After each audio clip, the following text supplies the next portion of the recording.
The summer of 1940, a season of impossible blue skies over Britain, scarred by the white threads of life and death being woven at 20,000 feet. This is the Battle of Britain, a name that conjures images of courage, of defiance, of sleek Spitfires and rugged hurricanes flown by a handful of young men facing down the might of Hitler's seemingly invincible war machine. We all know the story, or at least the one we're used to hearing. The story of the few. A phrase immortalized by Prime Minister Winston Churchill that paints a picture of heroic pilots alone in their cockpits, turning the tide of the war. And it was true. The courage of those pilots is undeniable. They were the rapier's edge, the flashing blade that met the enemy head-on. But a blade is useless without the hand that wields it, the forge that shaped it, and the craftsman who sharpens it when it grows dull. This is not the story of the few. This is the story of the many, the thousands of forgotten heroes who fought their own desperate battle, not in the clouds, but on the ground. This is the story of the mechanics, the fitters, the armourers, and the engineers of the Royal Air Force. The men and women who, faced with an unprecedented crisis, performed daily miracles with little more than grit, ingenuity, and scrap metal. This is the story of how the Battle of Britain was truly won, in the mud and grease of airfields under constant attack, by a generation of mechanics who refused to let their pilots or their country fall from the sky. To understand their achievement, you must first understand the sheer desperation of the moment. By July 1940, Britain stood utterly alone. The Blitzkrieg had torn through Europe, crushing nation after nation in a matter of weeks. The British Expeditionary Force had been driven into the sea at Dunkirk, a miraculous evacuation that saved the men, but not their equipment. The Battle of France was over.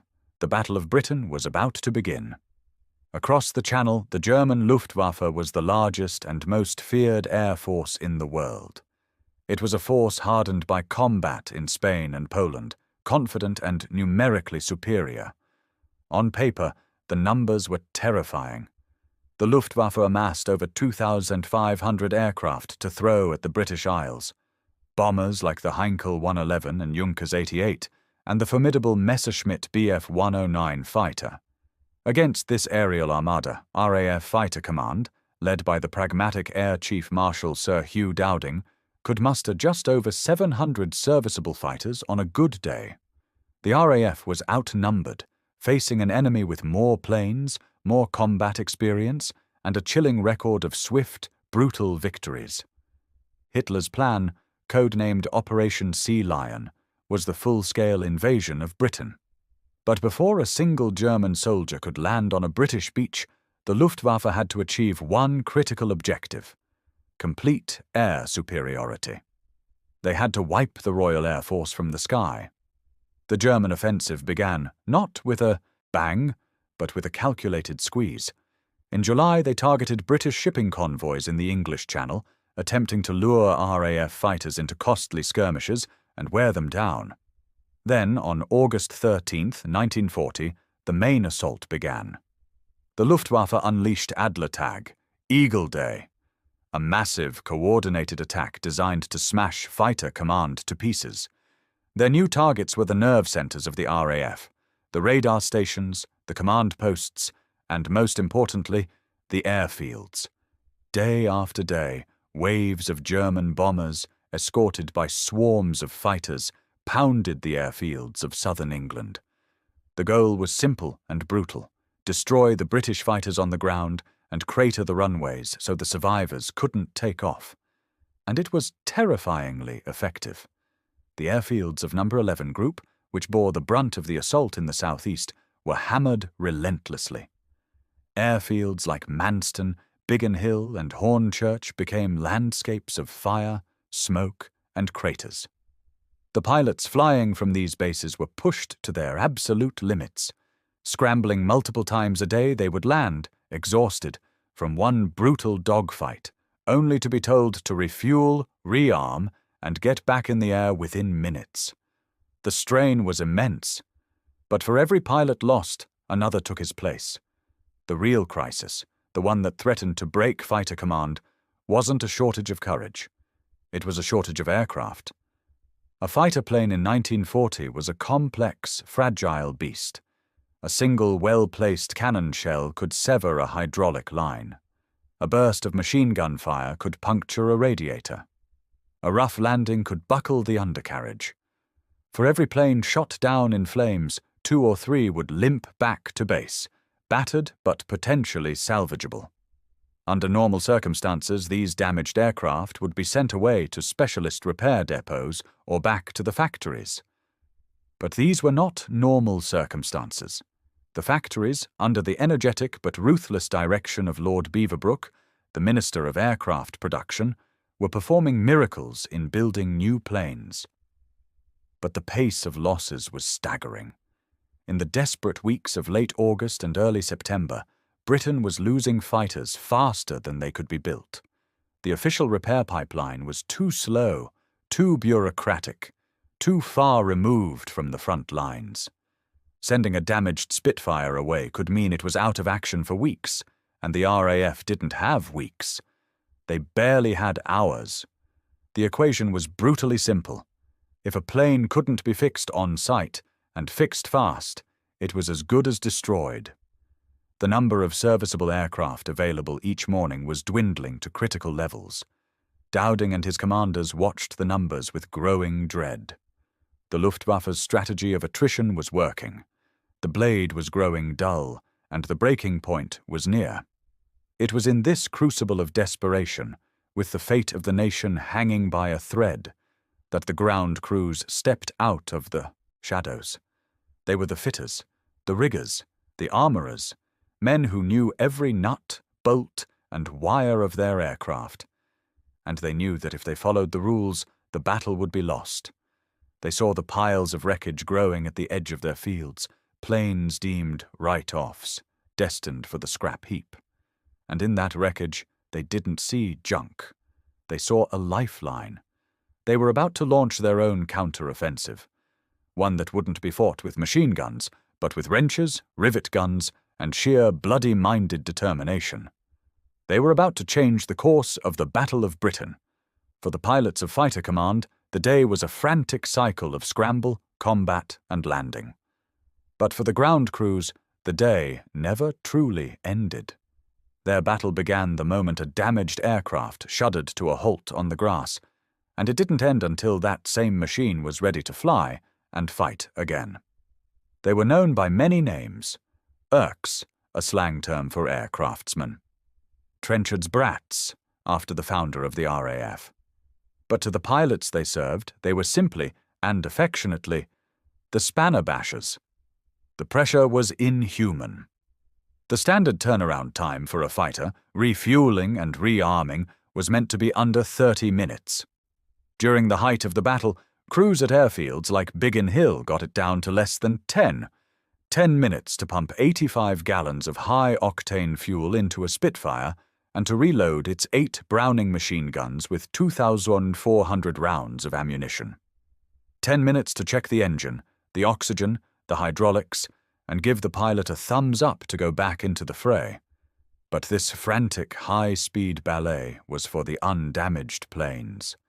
The real challenge lay with the wounded birds that limped home. The official system for dealing with them was logical, orderly, and in the context of this new, lightning-fast war, completely obsolete. According to the rulebook, any aircraft with significant damage, classified as Category 2 or higher, was to be sent off base. It would be collected by a special maintenance unit transported by road to a civilian-run repair factory, and there it would join a queue. The idea was sound. Factory-level repairs by skilled specialists. But in the summer of 1940, it was a death sentence for the war effort. The logistics were a nightmare. Roads were clogged, the threat of air raids ever present, and the factories themselves were overwhelmed. A hurricane with a damaged wing might not be seen again for a month. And a month, in the Battle of Britain, was an eternity. The ground crews saw this flaw with painful clarity. They saw their pilots, ready and willing to fight, sitting idle while their aircraft were hauled away. And at the edge of the airfield, they saw the grim alternative, the scrap heap. These were the Category 3 write-offs, planes deemed too badly damaged to be worth repairing. They were a source of spare parts, yes, but only for the official maintenance units. Officially, squadron ground crews were forbidden from touching them. To do so was called robbing, and it was a serious breach of protocol. But rules are made in peacetime. With the Luftwaffe overhead and the fate of the country in the balance, the men on the ground tore up the rulebook. The scrap heap wasn't a graveyard. It was a gold mine. And robbing became the unofficial, unacknowledged, and absolutely essential policy that kept Fighter Command alive. This wasn't mindless scavenging. It was a highly organized, desperate form of battlefield surgery. A Spitfire limps home with its port wing looking like Swiss cheese, but its engine and starboard wing are perfectly fine. Over on the scrap heap sits a wreck with a shattered cockpit, but its port wing is miraculously intact. The crew's mission was clear. They would work through the night, under the dim, hooded light of blackout lamps, to perform a transplant. They became masters of improvisation. Wing Commander Victor Beamish, the station commander at RAF North Weald, famously told his men, "I don't care if you have to stick them together with glue, just get me the aeroplanes." And they did. They swapped wings, undercarriages, tail sections, propellers, and engines. They became experts at patching bullet holes in aircraft skins, a process that was supposed to be a factory job. They used fabric patches doped over the holes, or even hammered out pieces of metal from a wrecked plane and riveted them on. These patches were often unpainted, giving the fighters a mottled patchwork appearance. A pilot might climb into his cockpit to find his familiar instruments replaced with a slightly different set, scavenged from a fallen comrade's machine. The work was grueling and dangerous. Hangars were prime targets for bombers. A single stray spark could ignite fuel vapors. The men worked 16, 18, sometimes 24 hours straight, fueled by adrenaline and endless cups of tea. They slept in ditches during air raids and got back to work the moment the all clear sounded. This on-site salvage system was eventually given a name, the number 43 Group Salvage Centres. These centres were set up on or near the airfields, and they became the heart of the repair effort. Wreckage was brought to them, and teams of mechanics, some RAF, some civilian, would strip them bare. Every usable part, from a tiny screw to a complete Merlin engine, was salvaged, catalogued, and immediately put back into the supply chain. It was a revolution in military logistics, born from pure necessity.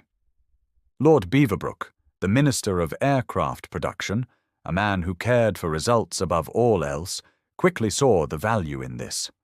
He bypassed the slow-moving bureaucracy and threw his support behind these efforts, creating the Civilian Repair Organization. He empowered civilian firms, from local car garages to major manufacturers, to send their own mechanics directly to the airfields to help. Suddenly, the man who fixed your Austin 7 before the war was now working on the propeller of a Spitfire. This fusion of military discipline and civilian ingenuity was unstoppable. They devised new techniques on the spot. A common problem was a buckled propeller blade. The official solution was to replace the whole, expensive unit. The ground crews discovered they could often just remove the damaged blade and replace it with a salvaged one, rebalancing the whole assembly right there on the airfield. They became masters of cannibalization. 2 or 3 wrecked Hurricanes would arrive on trucks, and a few days later, a single, perfect, battle-ready Hurricane would emerge from the hangar, a hybrid built from the best parts of the fallen. It was a Frankenstein's monster, but it was a monster that could fly and fight and kill. These weren't just repairs, they were acts of resurrection. Every aircraft they returned to service was one more weapon in the hands of the few. Every patched-up wing and salvaged engine was a direct blow against the Luftwaffe's strategy of attrition. The Germans could see the number of planes they were shooting down, and by their calculations, the RAF should have been broken. But it wasn't. Day after day, the British fighters rose to meet them in numbers that defied all logic. The Luftwaffe planners were baffled. They couldn't understand how the RAF was absorbing such punishment and still coming back for more. They didn't know about the secret war being waged on the ground, in the hangars and salvage yards, by the unsung heroes in greasy overalls. History remembers the aces, the pilots with high victory counts, their names etched into legend: Douglas Bader, Sailor Malan, Robert Stanford Tuck. But the names of the men who kept them flying have largely faded into the background, lost in the collective effort. Men like Corporal Armourer, a name that stands not for one man, but for a vital role. Or the riggers, the fitters, the electricians. To find their story, you have to look closer, into the day-to-day records of the squadrons that formed the front line. Let's travel to one such place, RAF Biggin Hill, September 1940. The airfield is more a testament to survival than a functioning military base.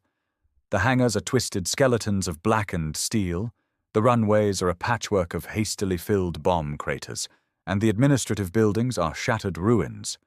This was the most heavily bombed airfield of the Battle of Britain, a place the Germans were determined to wipe off the map.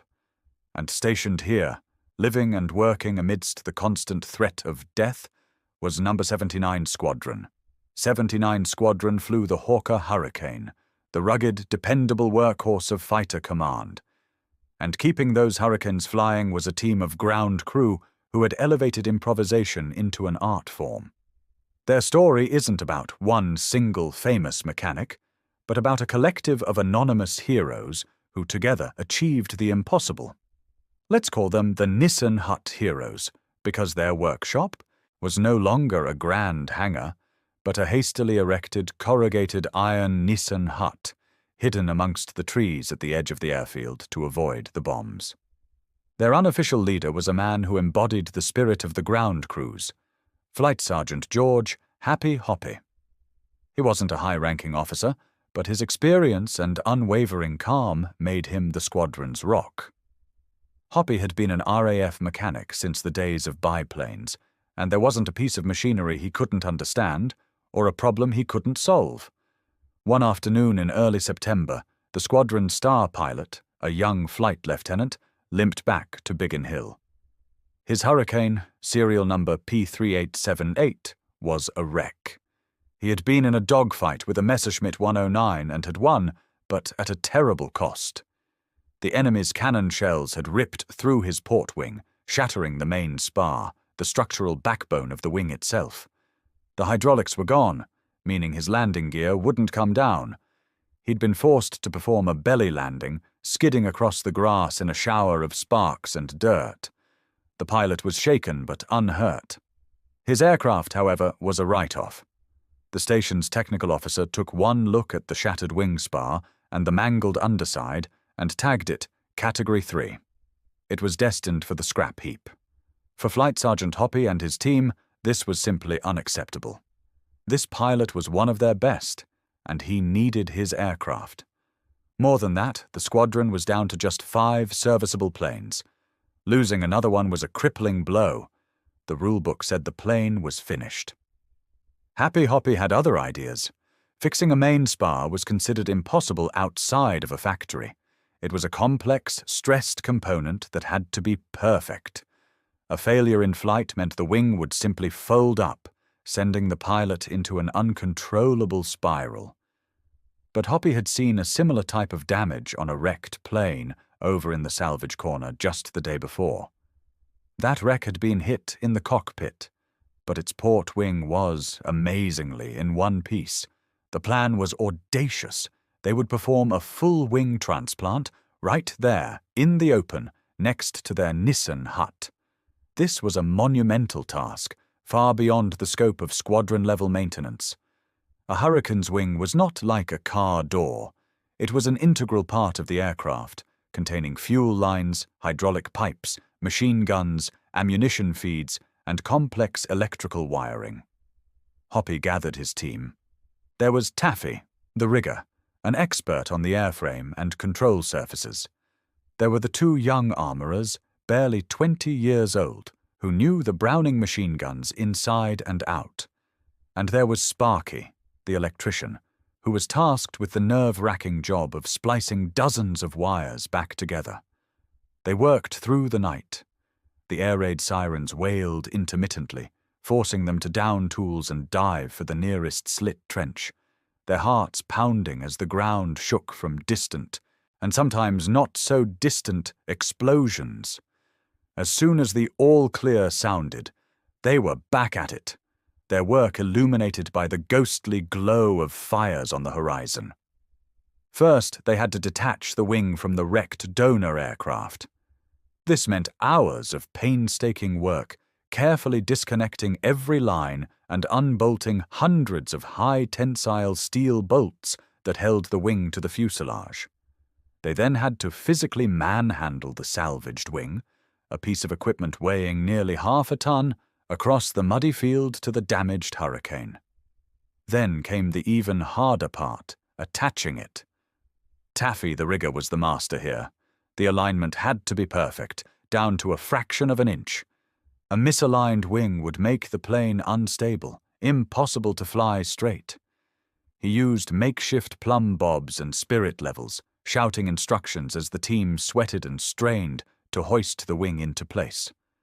Once it was bolted on, the specialists went to work. The armourers had to reinstall the 4 machine guns, carefully aligning them to ensure they would fire accurately. This wasn't just a mechanical job, it was a science. They had to harmonize the guns, a process of adjusting their aim so the streams of bullets would converge at a specific distance in front of the aircraft, creating a focused cone of destruction. They didn't have the proper harmonization gear, so they improvised, using chalk marks on a wooden board set up hundreds of feet away. Sparky faced his own nightmare, reconnecting the maze of electrical wires that controlled everything from the navigation lights to the gun camera. A single wrong connection could be catastrophic. Finally, there was the belly of the aircraft, torn up from the crash landing. They couldn't replace the entire underside, so they did the next best thing. They cut out the most damaged panels. Then they went back to the scrap heap, and like tailors working with metal, they cut patches from the skin of a wrecked bomber. The metal was a different alloy, a different thickness, but it was all they had. They hammered it into shape, and painstakingly riveted it into place, the pneumatic chatter of the rivet gun echoing through the night. By dawn, the work was done. The Hurricane looked wrong. It was a patchwork monster. Its port wing was the standard camouflage green and brown, but its new belly was a mismatched collection of unpainted, silvery metal panels. It was ugly. It was unorthodox. It was a flagrant violation of a dozen RAF regulations. But when the pilot climbed into the cockpit and fired up the Merlin engine, it roared to life with a perfect, steady rhythm. He took it for a test flight, cautiously at first, then with growing confidence. It flew straight. The guns fired perfectly. It was a frontline fighter once more. That single act of defiance, repeated in countless ways by ground crews across southern England, was revolutionary. That one resurrected Hurricane rejoined the fight that very day. It was one more aircraft in the sky, one more pilot in the battle. It may not have won the war on its own, but it was part of a tide of ingenuity and defiance that the Luftwaffe simply could not overcome. The heroes of the Nissen hut never got medals for what they did that night. Their reward was seeing the pilot return, safe and sound, after the next sortie. Their victory was the steady, defiant roar of the engine they had brought back from the dead. In the high-stakes chess match of the Battle of Britain, every single piece mattered. For Air Chief Marshal Hugh Dowding, the commander of Fighter Command, the war was a relentless, terrifying exercise in arithmetic. Every morning, he would receive a report detailing the previous day's losses versus the number of available, serviceable aircraft. It was the most important document in Britain, a simple set of numbers that would determine whether the nation survived or fell. And in the desperate days of late August and early September 1940, those numbers were telling a grim story. The Luftwaffe was bleeding fighter command dry. On some days, the RAF lost more than 50 fighters, either destroyed or heavily damaged. The factories, pushed to their absolute limits by Lord Beaverbrook's ruthless drive for production, were building around 470 new Hurricanes and Spitfires a month, an incredible achievement. But it wasn't enough. They were fighting a battle of attrition, and they were losing. This is where the official story of production, the tale of factory workers churning out new planes, is incomplete. Because it ignores the secret weapon, the hidden variable that the German High Command failed to account for, the phenomenal success of the repair and salvage operations. The work of men like Flight Sergeant Hoppy and his team at Biggin Hill wasn't just an inspiring story of grit. It was a decisive strategic factor that turned the tide of the entire battle. Let's look at the numbers again, but this time add the contribution of the many. In August 1940 alone, while the factories produced 476 new fighters, the repair depots and on-site salvage units returned an astonishing 490 damaged fighters to service. Think about that. For every single brand-new Spitfire or Hurricane that rolled off the assembly line, another one, battered, patched, and brought back from the dead, was being pushed out of a hangar by a team of exhausted mechanics. This was the miracle that baffled the Luftwaffe. Their intelligence reports told them the RAF should be shrinking, but Dowding's squadrons kept appearing in strength. The Germans were fighting an enemy that could seemingly resurrect its fallen soldiers. The scrap heap challenge wasn't just keeping fighter command in the fight.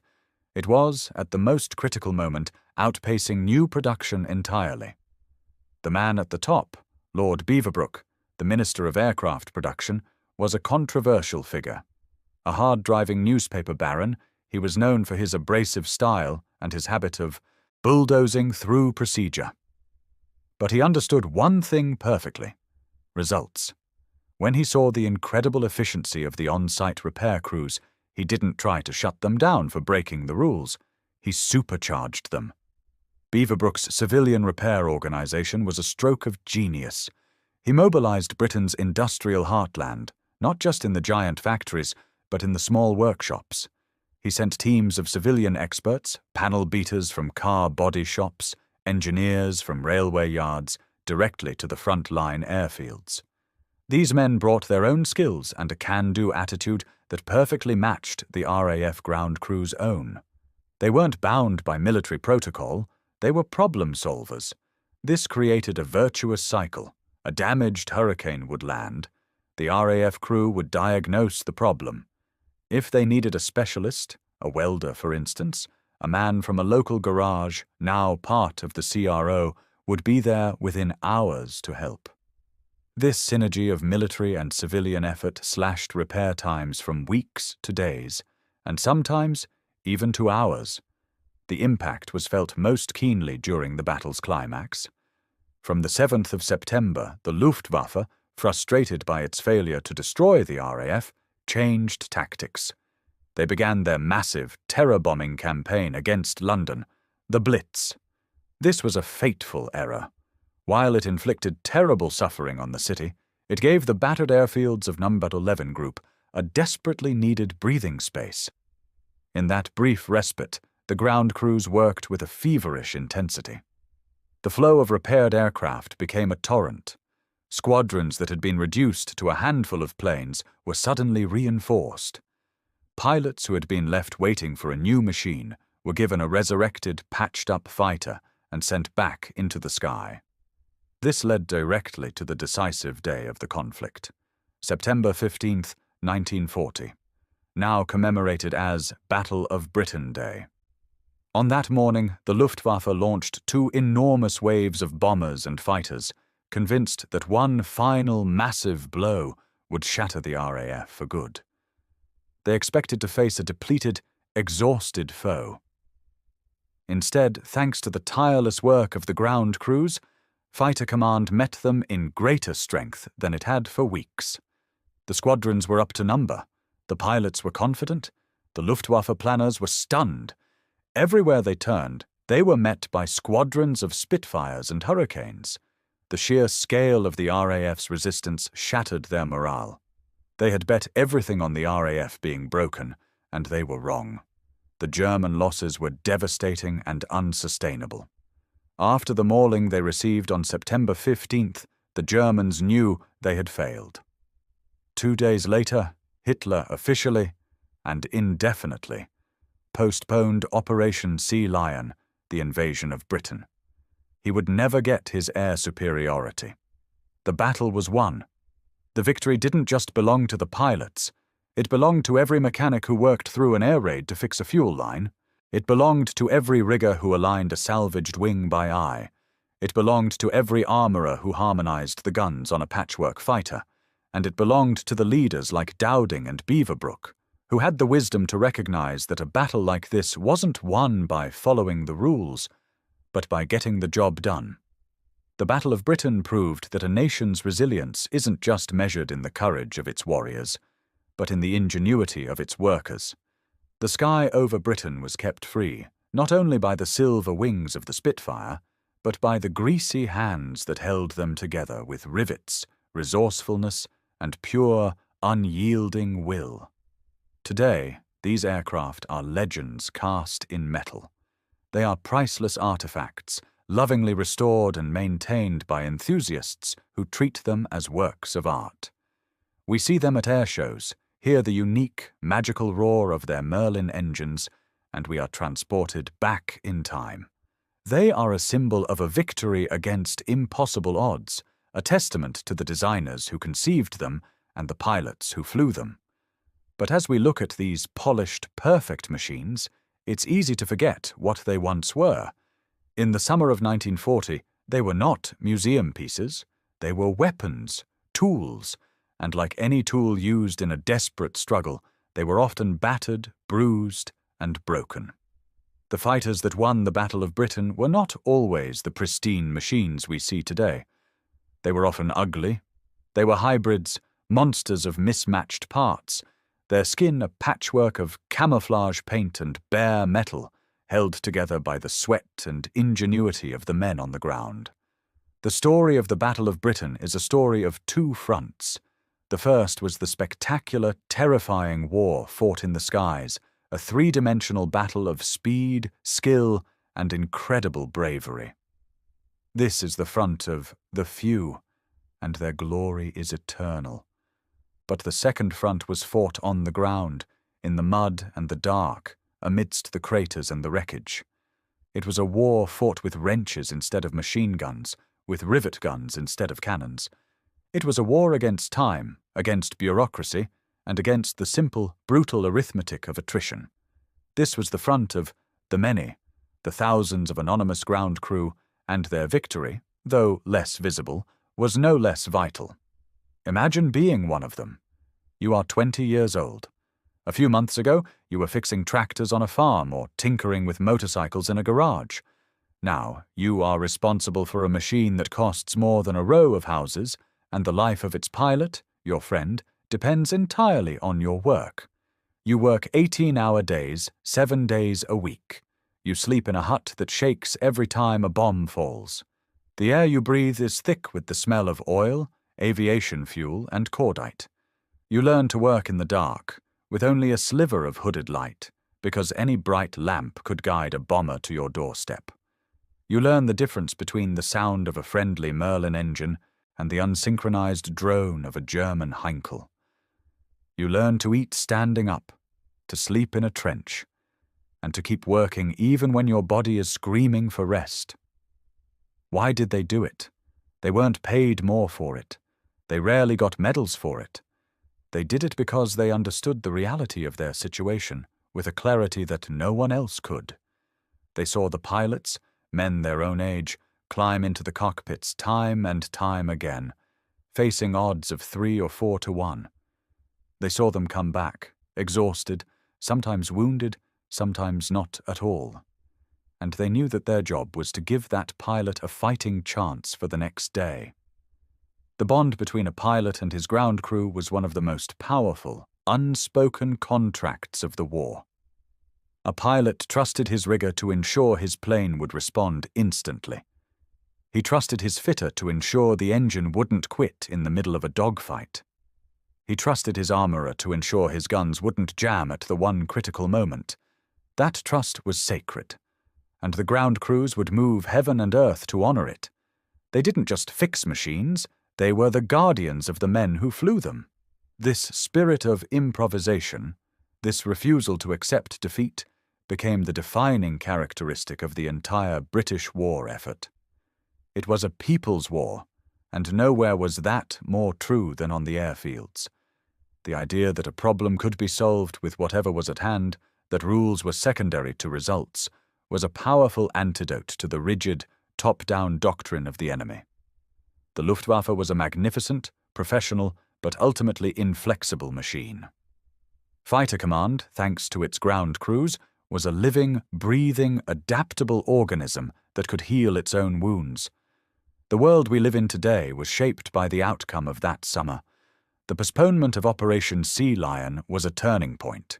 It ensured that Britain would remain a fortress, a base from which the liberation of Europe could eventually be launched.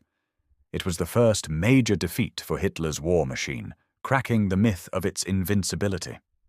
So the next time you see a picture of a Spitfire or hear the roar of a Merlin engine, remember that the story is bigger than the pilot in the cockpit.